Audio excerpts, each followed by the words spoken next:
Hi, thanks for joining today. Wherever you're listening to the podcast today, I hope you're having a great day. Maybe you're out on a walk, perhaps you're preparing dinner, maybe you're driving in your car or you're on your lunch at work. Whatever it is, I really appreciate you joining today. And it's just me today. I'm here for a solo episode to chat to you about self-care. Now, I've wanted to do this episode for quite a while, but I've had so many amazing guest episodes that it's been a bit tricky to fit in. But I thought now was the time because we're in February and many of you started off 2024 with lots of intention about making this year your year, making this year the year that you invest in new healthy habits so that you can feel fitter, maybe lose weight. Maybe it's about getting stronger. Perhaps you've got a goal to run a 5K or a 10K for the first time. Maybe it's to sleep better, have more energy, eat less sugar, whatever it is. And I wonder how you're getting on with the progress towards those new goals and habits. Because if you're like many of the people I have been speaking to over the past couple of weeks, it's probably a challenge and you probably haven't made much progress or got off the starting block at all. If you have, let me know. I want to hear. I'd love to know what's working for you and what you've changed and the impact it's having on you. But I know the majority, and this is proven in stats around New Year resolutions and how many people have given up on them by this point in February, that it can be really tough. And so I wanted to talk about self-care because I think there's this misperception of what self-care is and separating it from building better health and feeling healthier and fitter and stronger and more energized and so on. And this risk, or creates this risk because you've separated it, of handling them very differently and probably overcomplicating it, which is a part of why so many people have given up on their New Year resolutions and habit changes by this point, because it can feel too difficult. It feels out of reach. It feels like it's going to take too long and you haven't got time to wait. You want it now. And so you kind of give up. So I just think it's a great topic to explore. And I really hope that it gives you some clarity about what self-care and your health and well-being really are. So let's start with getting clear on what self-care is not. Self-care is not remembering to do something nice for yourself because you deserve it. It's not adding it to your already huge and unachievable to-do list. Neither is it taking time out when you have more important stuff to do, so that you end up feeling pretty selfish and probably carry some guilt, especially if you're a partner or a parent. It's not treating yourself. It's not having to buy yourself something to do a bit of self-care. It doesn't have to be. Maybe you might want to, but we'll come on to that. And it doesn't only happen on Sundays. Yes, we've all seen the hashtag self-care Sundays and what that might be, like the indulgent bubble bath, the candle lit, the glass of wine, maybe 5 minutes peace with a book. Perhaps it's you've bought a new notebook to do some journaling and then you never pick it up again. Commercialization over self-care is like create this story that self-care needs to be something that costs, whether it's time or money because you've had to buy something. It's made it out to be something really special and exciting and different. And that's led to many people feeling like it's too far from reach. It's just not something they can do from either a cost or an affordability point of view. And it's definitely not separate to the habits that you do want to build to feel better and live happier. It's not about having those healthy habits and then adding on top moments of self-care. So they're all the things it's not. What is it then? Self-care is literally about taking care of yourself. That's it. It's that simple. And I'm going to break this down for you in this episode. It'll be quite a short episode, but I want to help you to see what self-care is. And I'm going to share some of my self-care habits. I'm going to give you my 5 top things.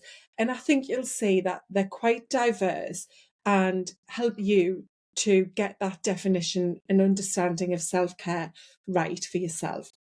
But I thought it would be interesting to just read out some definitions that I found online from the dictionary and Wikipedia. So, self-care is the practice of taking action to preserve or improve your own health. It's the practice of taking an active role in protecting your own well-being and happiness, in particular during periods of stress. So that's interesting. It's about taking an active role in protecting your health and well-being and happiness. So it's not something you do or it shouldn't just be something you do when you feel stressed or you feel unwell or you've hit burnout. Okay, it's about protecting.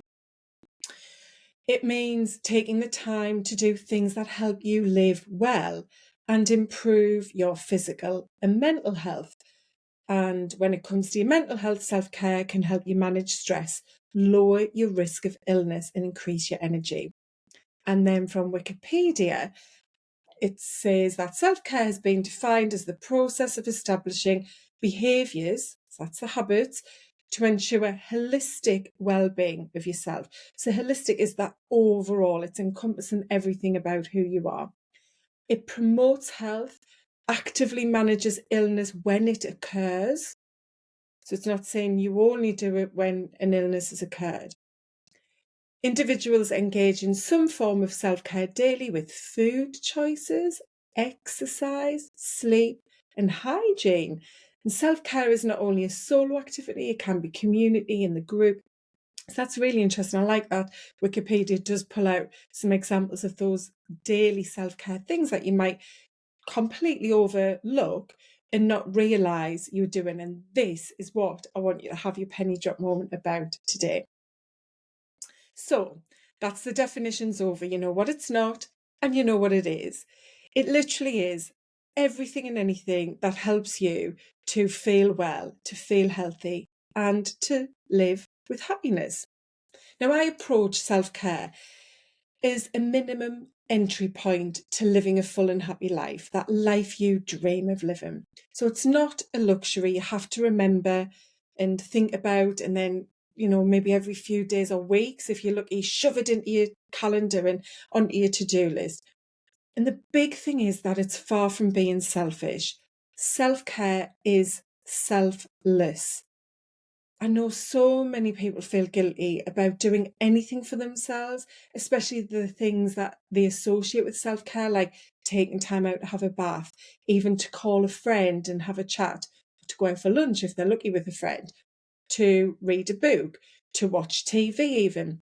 Whatever it might be, those kinds of things can really raise up feelings of guilt, especially in parents where kids are younger and you feel as though they need your time. But I want you to know that when you're taking action to do self-care, which is we're going to hear and you've just heard in the introduction, is about everything that helps you to live strong and well, you're showing yourself that you value yourself and that you matter. You're putting a big tick in that box to go, I matter. I'm worth this. You know, I'm worth eating healthy food. I'm worth moving my body and exercising. I'm worth going to bed early. These things are going to help me to live the life I want. So you really, you know, showing yourself that you are worthy, and it's a huge part of what I do in helping people to build their self-worth. So you prioritizing yourself so that you can really be the best version of yourself, not just for you, but for those around you. And this is why it's so key, because when you're investing in yourself with the right self-care habits, then you're going to be a better partner, a better parent, a better friend, a sister, a daughter, a son, whatever that might be, business owner as well, and an employee, a team member, part of other communities you're in. You need to put your own oxygen mask on first. And I use this analogy all of the time in my workshops, because I used to work as cabin crew for Virgin Atlantic, and we would give the safety demo at the beginning before we took off and tell people that if in the case of an emergency and the overhead masks fall from the compartments above, you must put your own oxygen mask on first, because if you're not breathing, then you ain't going to be able to help somebody else to breathe. It's that simple. And there's other analogies like, pour from your own cup first and so on. But it really is that simple a way of thinking about it. For you to be able to support others, to take care of your home, your family, succeed and deliver results in your work, whether it's your own business or as an employee, you need to have that oxygen mask on first. Don't ever forget that. That is what this is all about. Taking care of yourself should be top of your list. In fact, it shouldn't even really be on a list, but just think of it in that way, that it should be top priority, because for everything and anything you want to do in your life, whether it's for yourself or including others, you need to be able to perform, to thrive. So really set yourself up to feel healthy, to feel well, to feel strong, and focus on all of those things you want to do and achieve every day. Self-care is going to make a positive difference to your health and well-being. And really, and we're going to come into this, everything in terms of how you do take care of your health and well-being is essentially caring for you. That is self-care. So it's about making choices, building those right healthy habits for you to improve your quality of life. And what's really critical to think about is that it's an investment in you having the best future life. And I talk about health span over lifespan. Lifespan is how long we live for in terms of time. Health span is how long we are healthy and strong and capable, where we have good mobility and cognitive function and all of the things we need to really be healthy, free from illness and disease, essentially. And we all want to be here for as long as we can, but we should all want to be here with good health for as long as we can. That's why we need to understand what self-care is and know that it is literally taking care of your health. It is those healthy habits that you want to build and have in your life, so that you really can have the freedom to enjoy your whole life right throughout your lifetime, because you do matter. It's that simple, isn't it? We all have one life. We all want to, have a fulfilled, joyful, happy life. So this really is the root, and it's why I do what I do, and I'm here talking about it on today's podcast. And I know from my own experience that when you put yourself too low down in your priorities, it's going to have a negative impact. It will affect your mental, physical, emotional health, and that in turn impacts your overall well-being. It can make you feel out of control. For me, it certainly made me really anxious, stressed, overwhelmed, unhappy, so that I just existed rather than really lived. I did push self-care aside. I thought self-care were those moments of indulgence and luxury, really doing something special to treat myself. I used to travel a lot for work. I'd stay away from home. I'd have to do a lot of preparation before I went away traveling to work and so on. And I just felt too busy. Even when I stayed away from home, it wasn't a case of, I'm in a beautiful hotel room and now I can just relax and indulge and have me time. Quite often it was working very late, arriving late, after traveling, and being up really early on the morning and so on to start the journey. It just didn't play out as you may think in that fantasy world that you have in your head when you think about a couple of nights away from home in a hotel on your own. And often we actually had to share rooms, which certainly didn't make it something that helped you to rejuvenate and feel revitalized with some time alone in a hotel room. So I learned from what I went through the absolute importance of taking care of yourself, because I ended up with so many mental and physical health challenges. And the more of those I got, the less I actually felt able to take care of myself. It's like that, downward spiral. As I got into that spiral, it just felt so easy to slip further down into it because I was struggling. And when you're struggling, if anyone knows, whether you've struggled with something like stress or even grief or trauma or just any ill health, it's really difficult to take steps to try to support yourself and move yourself through and up out of that into a better place. So, I really did feel quite out of control, and I learned through that, why self-care isn't those moments of indulging in a hot bubble bath with the candles on, and why it's everything when it comes to you feeling in control of your life and living a life that's a happy one and a full one. Now, when you Google self-care, you get so much information come up, and there's so many different ways of people describing this. Something that I've used in a blog that I wrote quite a while ago, which is on my website if you want to read it, is about there being 5 separate elements to self-care when you think about it. And as I say these, think about rating them between 1 and 5, with 5 being I'm absolutely fantastic in this area. There's not really any room at all to improve this area. And I think it's something that helps me to thrive and live a great life. So the first one is physical. So this is, physical in your body, how well you are in terms of any illness or disease or just ailments and so on like that, and what you feel physically, your fitness level and so on.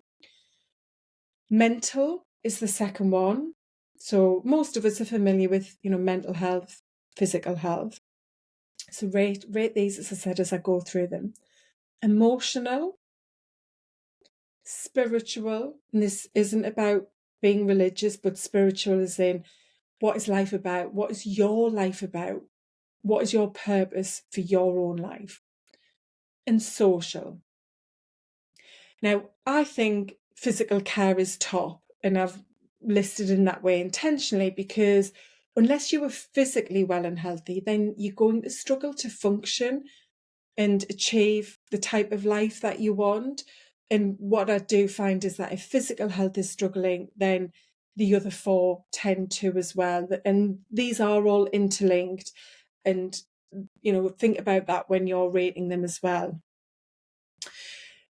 I want to call out as well that the things you will do each day do change depending on where you are in your life and what's going on. There may be certain days where, things are thrown in your path and you need to dig into that spiritual side more, or support yourself socially with more connection, or maybe it's emotional and just taking time to really think about how you feel and what those feelings are doing to how your mood is and how your mental health perhaps may be.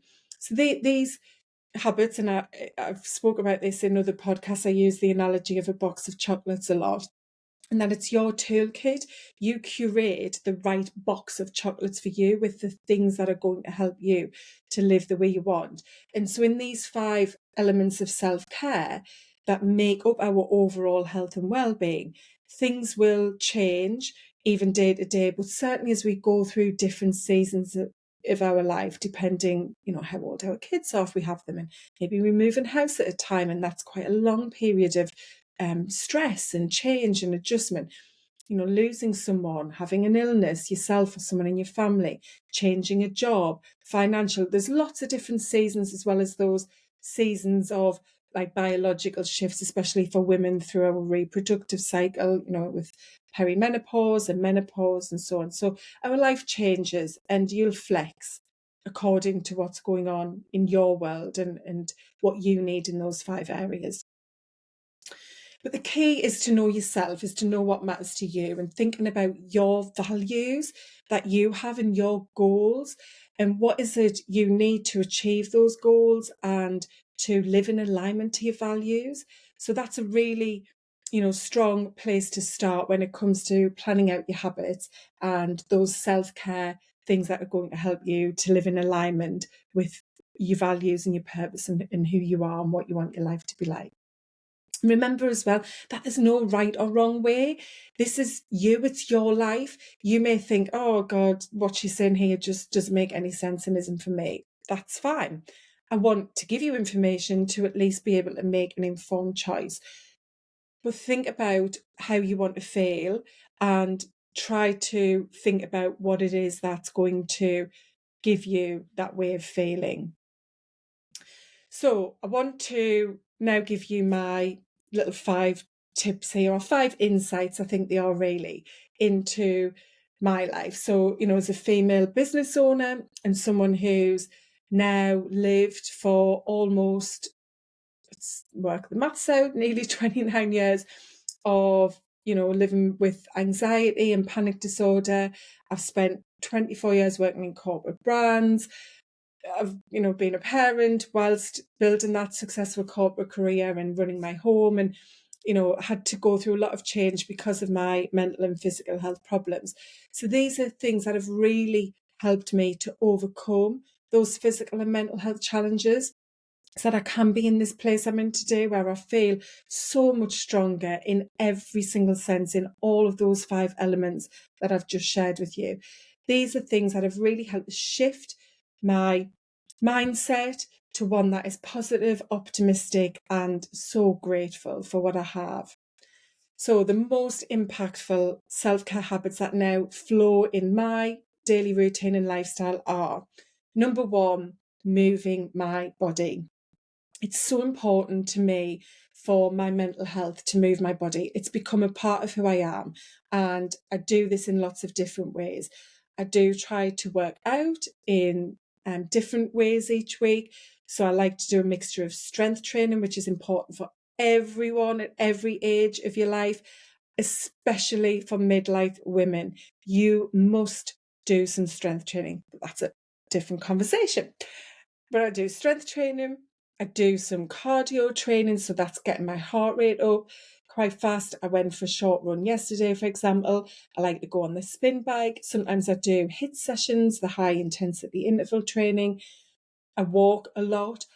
But moving my body is also, like, right now, I'm standing up recording this at my standing desk, and I stand almost all of the working day each day. I always park further away in car parks of places. I take the steps when I can over the escalators or lifts and so on. I just like to try and move because it has such a profound impact on how I feel in myself. And I also really want to protect my future health. I want to have strong bones. I want to protect my muscle, because muscle is the currency of longevity. We need to be strong to get up and down from our chairs when we're older, to get in and out of the car and still drive at 80 or, whatever age. So moving my body is the biggest thing that I just need to do because of how I've built my self-care and habits, healthy habits. Second is fuel in my body. I really think about what I put in as fuel, not just to what it's going to do to give me energy, but in terms of, again, that future health outlook. Like, what is this food I'm putting in doing to me down the line? Is it helping me to keep my cognitive function going, as in, my memory, my thought process, decision making, resilience? Because food isn't about the calories you eat and the pounds on the scale. It does so much to how you feel and want to live. So for me, the big things there are getting a lot of variety in plant foods. Plant foods aren't just fruit and veg, they're anything that grows. So you've got your sage, your nuts, legumes, which are really your beans, your pulses, lentils, herbs, spices, all of those things. Even coffee and dark chocolate come from plants if you get a really good quality dark chocolate. So I really think about all of that and, try to eat quality over quantity, or focus on quality over quantity, and certainly, try to limit rather than think about restricting the unhealthy options like the ultra high processed foods. The third is, and this is one that I know so many people don't think about when it comes to their thoughts over self-care and healthy habits is the way that I speak to myself. And this has been the biggest shift I've made in just the last 3 years. Your voice is the most impactful voice you will ever hear in your life. And guess what? You hear it every single day, probably for most of the day, except when you sleep. So think about being your own coach rather than your worst critic. What you say to yourself has so much power in how well you live your life. The fourth one is the way that I start my day. I always have a hot water with fresh lemon juice in quite soon after waking up, unless I know I've got to go on a long car journey or something like that. But I've done that for well over 20 years. And I also try to think about my day ahead. I take a bit of time before I get up out of bed. This could be just literally seconds to think about my intentions and how I want to show up in the day. And the final insight is that I think about taking time to rest and restore, because that doesn't come through just sleep. And I did an episode on this just about 3 weeks ago with Nikki St. Paul, where we talked about what rest really is. And for me, this is one that I'm definitely still working on much more than the other 4 that I've mentioned, but it's one that has been really insightful to me in my own health journey, thinking about how to step back from always having to go and being in hustle mode, and what that does to my mood and the rest of my health. So really thinking for myself about how to do that. And that can be achieved with so many different things. Again, it's very individual. For me, cooking, for example, is something that offers a lot of opportunity for mindfulness and just getting in that state of flow and switching off from things. I often do it with podcast on, and I feel like that's something for me that really helps me to rest, because rest is you will have heard if you did listen to the episode with Nikki, isn't just sitting doing nothing. So they're my 5 kind of insights into my most impactful self-care and health habits. It's the moving my body, how I fuel my body, the way that I start my day, the voice in my head, my own voice, and the rest and restoration activities. So the most important takeaway I want you to have is that self-care is vital to your happiness.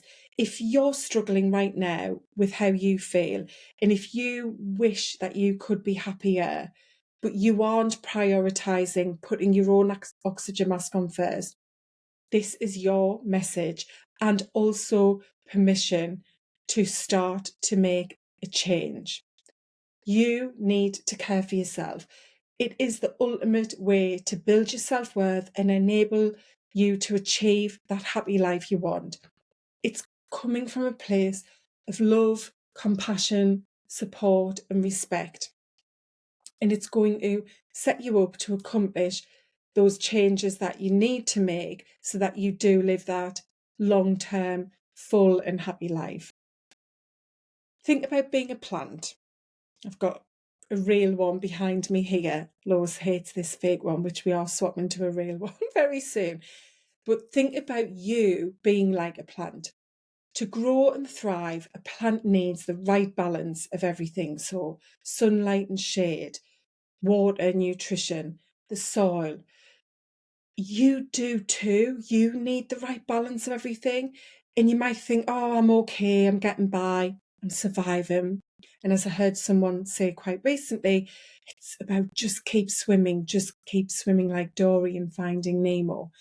But if that's all it is, if that's how your life is, then you haven't got that balance. You aren't thriving. If you were a plant, you would be shriveling up and dying. Those leaves would be dropping off. So it's not okay to just keep swimming. It's not okay to not have the right balance for you. I want you to adjust the habits, those inputs into you, into your physical, mental, emotional, social, spiritual health. Get the scales balanced so that you are truly surviving rather than just thriving. And as always, I love to focus on small steps. So what can you do today? What's one small step, listening to this podcast, you're going to commit to help you to thrive rather than just survive? I really appreciate you listening today. And if you would like to leave a review, I would appreciate that so much, because it does help others to find the podcast. And even better, if you've enjoyed it, why not copy the link and send it on to somebody that you know needs a little bit of support and cheering on to take better care of themselves. Just before you head off, I want to share something really exciting with you. In February, I have a very exclusive offer, but it's only for the first 5 women who grab their place. Yes, this is for women who are struggling to make the changes they want. They wish they had more time. They wish they had the willpower. They wish they could just get themselves motivated. They wish they knew what to do. If you're struggling to make the changes you want to feel better, feel healthier, and live happier in 2024, then this is for you. My Thrive in 4, your Kickstart to Wellness program, is 4 weeks of working literally hand in hand with me by your side. You're going to have daily access to me, one-to-one coaching, but this isn't about the deep coaching. This is about getting stuff done. It's about making those changes to help you take better care of yourself so that you can truly thrive rather than survive. Now, it is going to be intense. So if you're not ready to take action straight away, this isn't for you. This is about getting me in your pocket as a trainer, a coach, a teacher, a mentor, a supporter, a big sister. I'm going to wrap my arms around you and help you to really shift forwards towards healthier, happier living. It's $299, such a low investment to make to work with me. And I've never done anything like this, but I've heard what you're saying. It's a struggle. It's hard. So get started with this Kickstart program right now. I'm going to pop the link in the show notes, or just pop me a message if you follow me on social media. It's easy to connect with me on any of the platforms, and get your place booked and get started right now.